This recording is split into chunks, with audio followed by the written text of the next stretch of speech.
আসসালামু আলাইকুম। গ্রাম জীবন ও রান্নার চ্যানেলে আপনাদের স্বাগতম।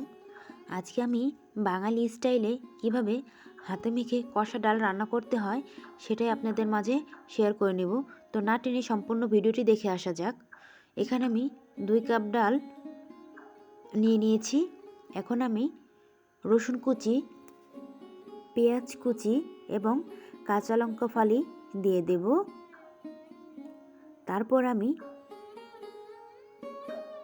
হলুদের গুঁড়ো এবং সামান্য মরিচের গুঁড়ো দিয়ে দেব।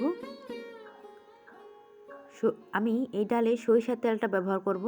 দেখুন, আমি সরিষার তেলটা দিয়ে ভালোভাবে হাতের সাহায্যে ম্যাশ করে নিচ্ছি। ডলে দেখুন কি সুন্দর একটা কালার এসেছে। এখন আমি পরিমাণ মতো পানি দিয়ে ভালোভাবে মিশিয়ে অল্প আঁচে চুলায় বসিয়ে দেব।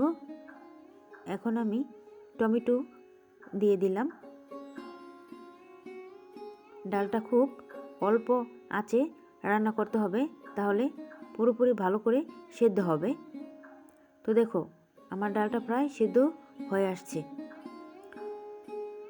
দেখো আমার ডালটা কত সুন্দর নরম হয়ে গিয়েছে এবং সিদ্ধ হয়ে গিয়েছে। এখন আমি স্বাদ মতো লবণ দিয়ে দেব।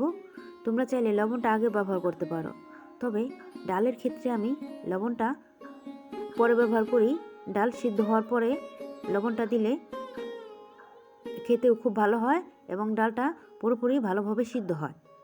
তোমরাও ডাল সিদ্ধ হওয়ার পরে লবণ দিয়ে দেখে ট্রাই করতে পারো। তো বন্ধুরা, আমার ভিডিও ভালো লেগে থাকলে অবশ্যই লাইক, কমেন্ট এবং বেশি বেশি করে সাবস্ক্রাইব করে দিবে। তো দেখো আমার ডালটা কত সুন্দর হয়ে গিয়েছে। এই রমজানে যদি সেহরিতে ভাত খেতে কারো কষ্ট হয়, তাহলে তোমরা এইভাবে ডাল রান্না করে পরিবেশন করতে পারো। দেখবে অনেক স্বাদ লাগবে।